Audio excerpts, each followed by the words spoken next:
너무나 잘 알고 있는 사실이 한 가지 있습니다. 모든 인간은 예외 없이 다 세상을 떠난다는 사실입니다. 그럼에도 불구하고 우리는 이 땅에서 삶이 계속되리라는 착각 속에 살아가기도 합니다. 아마도 죽음을 직면하기가 두렵기 때문이기도 하고, 또 죽음을 경험해 본 적이 없기 때문이기도 하겠지요. 대중음악 역사상 가장 많은 영향력을 미친 위대한 음악가 중에 한 사람을 꼽으라고 한다면 영국 출신의 데이비드 보위를 언급할 수 있겠습니다.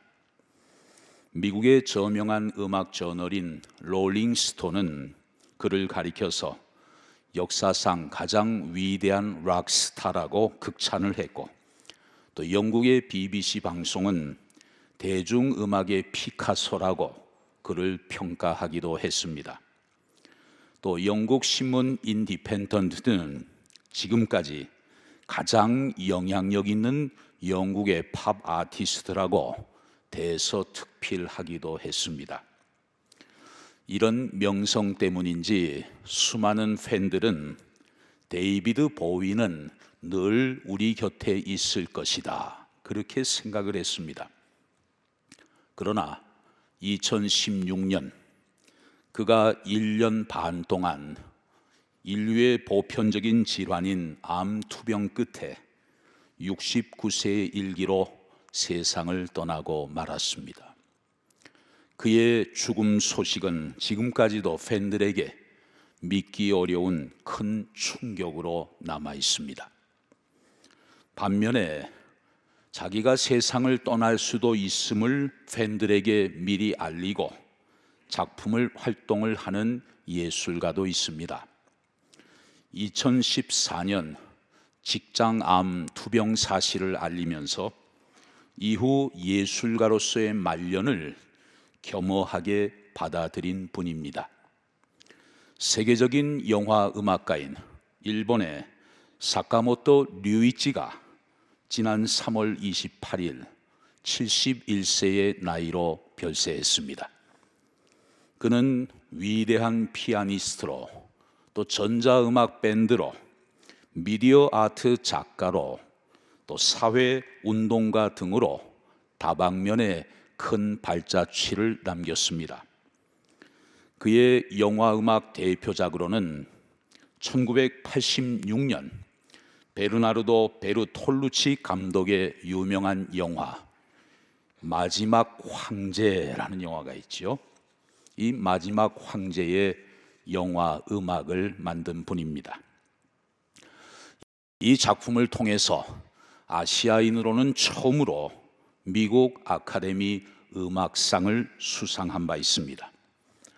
또 2017년에는 한국 영화 남한산성의 음악 감독으로 참여하기도 했습니다. 그런 거장의 별세 소식에 많은 사람들이 지금도 안타까움을 금치 못하고 있습니다. 여러분, 우리는 이 두 사람의 죽음을 통해서 다시 한번 절실히 깨닫는 것이 있습니다. 아무리 대단한 인생으로 많은 사람들에게 영향력을 미치며 커다란 족적을 남겼다 하더라도 결국 슬픔과 아쉬움 속에 세상을 다 떠나고 만다는 사실이에요. 우리는 지난주일 부활절을 보내면서 결코 변개할 수 없는 사실을 다시 한번 곱씹었습니다. 모든 인간은 예외 없이 다 죽는다. 그러나 그것이 끝이 아니고 십자가에서 죽으시고 부활하신 예수 그리스도를 믿는 자는 죽어도 부활하게 되고 영원히 죽지 않는 참 생명을 얻게 된다는 사실이에요. 오늘 본문 말씀에 보면 부활하신 예수님께서 제자들에게 찾아오신 사건이 기록되어 있습니다. 본문 19절은 이렇게 시작합니다. 이날 곧 안식 후 첫날 저녁 때에, 그때는 언제일까요? 예수님이 부활하신 바로 그날 저녁이었어요. 이 엄청난 때에 제자들은 지금 무엇을 하고 있는 것입니까? 19절 중반절에 보면 제자들이 유대인들을 두려워하여 모인 곳에 문들을 닫았더니, 다락방 깊숙한 곳에 제자들이 모여 앉아서 문들을 닫고 두려워하고 있었다고 성경은 증언합니다. 왜 제자들은 지금 그런 행동을 하고 있는 것일까요? 그것은 예수님을 못 박아 죽인 유대인들이 이제는 예수의 제자들까지 일망타진할 것이라는 그런 소문이 바다했기 때문이었습니다. 제자들은 모인 곳에 문들을 닫았다고 했어요. 여기 문들 복수형으로 기록되어 있습니다. 문이란 문들은 다 걸어 잠그고 지금 제자들이 벌벌 떨고 있는 거예요. 제자들이 걸어 잠근 것은 눈에 보이는 문들만이 아니었습니다. 그들은 마음의 문까지 꼭꼭 걸어 잠그고 있었어요. 그런데 바로 그때 그곳에 예수님이 찾아오셨습니다. 밖에서 문을 두드린 것이 아니었어요.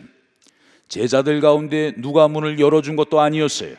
그런데 지금 제자들 가운데 부활하신 예수님이 우뚝 서 계신 것입니다. 예수님은 그야말로 시공을 초월한 모습으로 제자들에게 찾아오셨습니다. 그러니까 그 상황 속에 제자들이 얼마나 놀랐겠습니까? 얼굴도 가만히 보니까 예수님처럼 닮았어요. 제자들이 얼마나 무서웠겠습니까? 분명히 주님은 돌아가셨는데, 아마도 제자들은 제정신이 아니었을 거예요. 오늘 본문과 같은 내용을 다루고 있는 누가복음 24장 37절에 보면 그들이 놀라고 무서워하여 그 보는 것을 영으로 생각하는지라 말씀합니다. 영으로 생각하는지라, 이건 좀 점잖게 표현한 거지요. 실제적으로 표현한다면 귀신처럼 생각했다, 그런 의미예요. 이런 제자들에게 예수님이 찾아오셨습니다. 그리고 가운데 서셔서 말씀하십니다. 너희에게 평강이 있을지어다. 이 얼마나 제자들이 듣고 싶은 말씀이었겠습니까? 예수님은 두려움에 떨고 있는 제자들을 안심시켜 주시기 위해서 못 박힌 손과 창에 찔린 옆구리를 제자들에게 친히 보여주셨어요. 주님이신 것을 확인한 제자들은 너무나 기뻤을 것입니다. 그러나 동시에 예수님을 뵐 면목이 없었을 거예요. 왜? 주님이 잡히시던 그 시간에 제자들은 겁이 나서 뿔뿔이다 도망을 가버렸기 때문입니다. 그리고 가냘픈 여인들, 또 아리마대 사람 요셉과 니고데모가 예수님의 장례를 치루어 드리는 그 현장에도 제자들은 얼굴을 나타내지 못했기 때문이에요. 이런 비겁한 겁쟁이요 배신자인 제자들에게 예수님이 다시 찾아오셨어요. 제자들을 책망하기 위해서 찾아온 것이 아니었습니다. 꾸중하기 위해서 찾아온 것이 아니었어요. 끝없는 사랑과 용서를 안고 예수님이 제자들을 다시 찾아오신 것입니다. 두려움에 떨고 있는 제자들, 불안감에 사로잡혀 있는 제자들, 공포감에 시달리고 있는 제자들을 향하여 주님이 다시 말씀하십니다. 21절 상반절에 보면 예수께서 또 이르시되 너희에게 평강이 있을지어다. 한번 따라하겠습니다. 너희에게 평강이 있을지어다. 그리고 26절에 보면 예수님이 8일 후에 다시 찾아오셔서 말씀하십니다. 너희에게 평강이 있을지어다. 여러분, 왜 예수님께서는 반복적으로 제자들에게 평강을 선포하신 것일까요? 그것은 지금 제자들에게 가장 필요한 것이 바로 평강이기 때문입니다. 평강이 있을지어다, 이 한마디에 제자들의 모든 실수와 과거는 다 용서되었어요. 모든 불안과 공포는 다 사라졌습니다. 모든 두려움과 염려는 눈 녹듯이 다 녹아내렸습니다. 그리고 모든 의심의 먹구름은 깨끗이 거두어지게 된 것입니다. 여러분, 예수님을 믿는다고 하면서도 정작 믿음을 다 잃어버리고 처해진 상황의 어려움만을 바라보면서 불안과 두려움에 떨고 계신 분들 혹 이 자리에 계시지는 않습니까? 부활의 주님을 믿는다고 하면서도 우리에게 부활의 소망이 있음을 믿지 못하고 죽음을 두려워하면서 절망과 탄식 속에 사로잡혀 있는 분들 혹 이 자리에 계시지는 않습니까? 이 시간 부활하신 주님이 이곳에 찾아오셔서 우리에게도 말씀하십니다. 너희에게 평강이 있을지어다. 오늘 예배드리는 여러분 모두에게 주님의 참된 평강이 충만히 임하게 되시기를 주의 이름으로 축복합니다. 오늘날의 세상은 한마디로 평강을 잃어버린 세상입니다. 그 이유가 무엇일까요? 바로 죄 때문이죠. 이 땅에서 샬롬, 하나님의 평강을 잃어버린 것이 언제부터일까요? 거슬러 올라가면 에덴 동산에서부터 평강을 잃어버리고 말았어요. 이사야 51장 3절 하반절에 보면 처음 에덴 동산의 모습을 이렇게 소개합니다. 그 가운데에 기뻐함과 즐거움과 감사함과 장화하는 소리가 있었다고 성경은 증언하고 있어요. 처음 에덴 동산에는 기쁨이 있었습니다. 즐거움이 있었습니다. 감사함이 있었습니다. 날마다 하나님을 찬양하는 장화하는 소리가 끊이지 않았던 곳이 바로 에덴 동산이었어요. 그러나 아담과 하와의 불순종의 죄로 인해서 샬롬으로 충만했던 에덴 동산의 낙원은 그만 다 파괴되고 말았습니다. 죄로 말미암아 하나님과 원수된 인간은 참된 평강을 잃었습니다. 그리고 인간들은 서로가 원수가 되고 말았습니다. 그 이후에 인류의 역사는 끝없는 분쟁으로 이어지고 있어요. 인간의 이기심과 무절제한 탐욕이 평화를 다 빼앗아가고 있습니다. 인간의 끝없는 욕망과 악한 죄성이 개인의 평화는 물론이고 사회와 국가의 평화까지 사정없이 짓밟고 파괴하고 있는 것 아닙니까? 이사야 57장 20절 21절에 보면 악인은 평온함을 얻지 못하고 그 물이 진흙과 더러운 것을 늘 솟구쳐내는 요동하는 바다와 같으니라. 내 하나님의 말씀에 악인에게는 평강이 없다 하셨느니라 말씀합니다. 악인에게는 뭐가 없어요? 평강이 없어요. 늘 요동치는 바다처럼 참된 평안이 악인에게는 있을 수 없는 것입니다. 여러분, 부활하신 주님께서 오늘 우리에게 말씀하십니다. 너희에게 평강이 있을지어다. 평강은 인간의 노력으로 얻어질 수 있는 것이 아닙니다. 그것은 성령님이 주시는 선물입니다. 우리가 성령으로 충만할 때 여호와 샬롬, 하나님의 평강이 우리 속에 충만히 임하게 되는 것이죠. 그래서 오늘 본문 22절에 보면 이 말씀을 하시고 그들을 향하사 숨을 내쉬며 이르시되 다 같이 성령을 받으라. 성령을 받으라고 말씀하세요. 오늘 본문은 평강과 성령님을 서로 연결시키고 있습니다. 왜냐하면 참된 평강과 기쁨은 성령님으로부터 오는 것이기 때문이에요. 성령님은 연약한 자를 강하게 만들어 주시는 분입니다. 성령님은 슬픈 자를 기쁘게 만들어 주십니다. 성령님은 어리석은 사람들에게 지혜를 나누어 주십니다. 성령님은 두려움에 떠는 사람들에게 마음의 평안을 허락해 주십니다. 성령님은 비겁하게 도망가던 배신자들을 다시 부르셔서 천국의 사도로 삼으시고 영광스러운 순교자도 만들어 주십니다. 그 일들을 성령님이 하시는 거예요. 숨을 내쉬며 이르시되 여기 부활하신 주님의 숨은 무엇을 의미하는 것일까요? 창세기 2장 7절에 보면 여호와 하나님이 땅의 흙으로 사람을 지으시고 생기를 그 코에 불어넣으시니 사람이 생명이 되었다고 말씀하고 있어요. 태초에 하나님께서 흙으로 사람을 빚어 만드셨습니다. 그리고 그 코에 생기를 불어넣으심으로 사람이 생명이 되었다고 말씀합니다. 여기 생명이라는 단어, 히브리어로 네페쉬 하야라는 단어를 썼어요. 네페쉬 하야, 네페쉬는 생명을 뜻합니다. 하야는 호흡한다 그런 말이에요.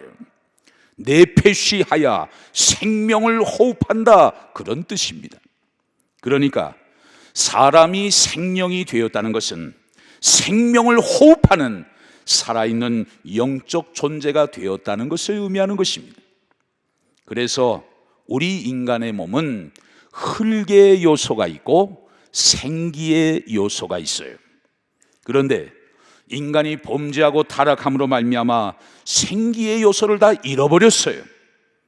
예수 그리스도의 호흡을 다 잃어버리고 말았어요. 우리는 흙으로 지음을 받았기 때문에 우리 인간에게서 하나님의 호흡을 빼버리고 나면 우리는 흙덩이만 덩그러니 남게 되는 것입니다. 예수님은 이처럼 흙만 남아있는 인생들에게 다시 생기를 불어넣어 주시기 위해서 이 땅에 찾아오셨어요. 또한 십자가에서 죽으심으로 우리의 모든 죄악의 짐을 주님이 다 감당해 주셨습니다.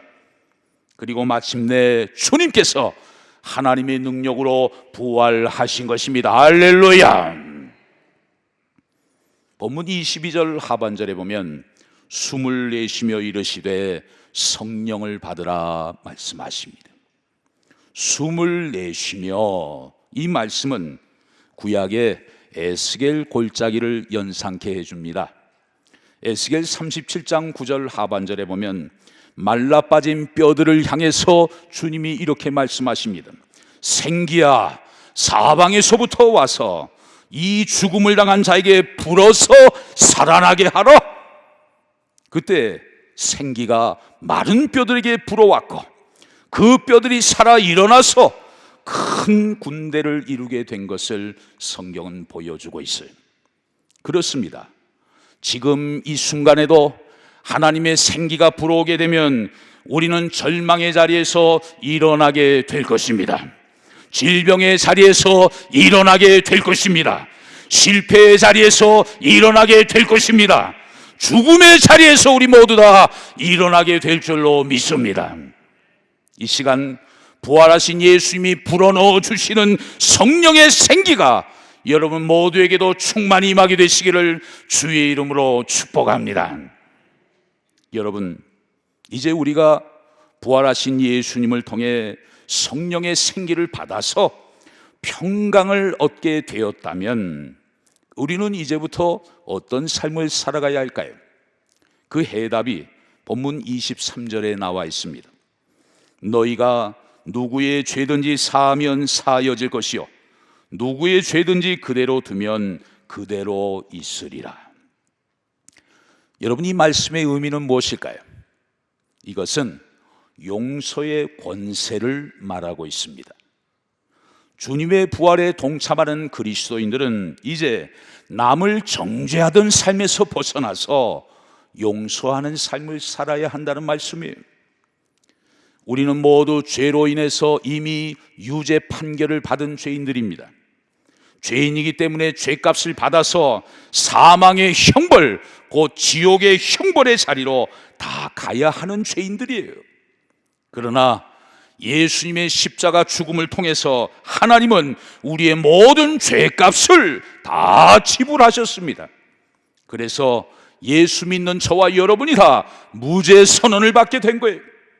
그리고 죽으신 주님이 다시 부활하심으로 말미암아 주님을 믿는 우리도 이제는 다시 살게 되는 부활의 영광에 참여하게 된 것입니다. 그러므로 예수님의 십자가의 피로 자신의 죄를 깨끗이 다 씻고 예수님의 부활에 동참하는 사람들은 이제 미움의 삶에서 사랑의 삶으로 변화되어야 합니다. 이제 증오의 삶에서 용서의 삶으로 변화되어야 합니다. 이제 시기와 질투의 삶에서 칭찬과 격려의 삶으로 변화되어야 하는 것입니다. 우리는 어느 누구에게도 미워할 자유가 없어요. 다 사랑할 자유만 있을 뿐이에요. 우리 가운데 누구에게도 증오할 권세가 없습니다. 이제는 용서할 권세만 주어졌을 뿐이에요.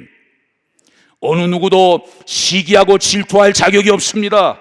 이제는 서로 위로하고 칭찬하고 축복하고 격려하는 자격만 우리에게 주어지게 된 것입니다.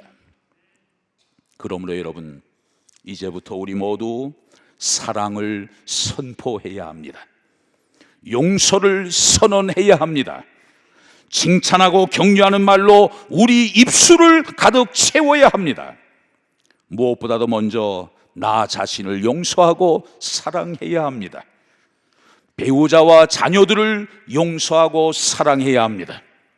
나를 억울하고 아프게 했던 주변 사람들을 다 용서하고 사랑해야만 하는 것입니다. 우리가 진정한 용서와 사랑의 삶을 날마다 실천하며 나아갈 때 부활하신 주님께서 우리를 위로해 주시고 격려해 주실 것입니다. 또한 많은 사람들을 다시 살려내는 생명의 통로로 우리 모두 귀하게 사용될 줄로 믿습니다. 사랑하는 성도 여러분, 예수님 부활하셨습니다. 믿으십니까? 믿으십니까? 부활하신 주님은 살아계셔서 오늘도 우리 가운데 영으로 함께 하십니다. 우리의 삶 속에 그리스도의 영이 날마다 동행하고 계시는 것입니다. 부활의 주님께서 오늘 우리에게 베풀어 주시는 평강의 복을 믿음으로 받아들이십시다. 또한 회개함으로 하나님의 영 성령님이 내 안에 충만히 역사하시기를 간절히 간구하십시다. 그리고 미움과 증오와 시기 질투를 다 벗어버리고 사랑과 용서와 화평을 추구하는 성숙한 그리스도인으로 변화되십시다. 부활하신 주님의 생명과 능력과 평강이 여러분에게 충만히 임하게 되시기를 주의 이름으로 축원합니다.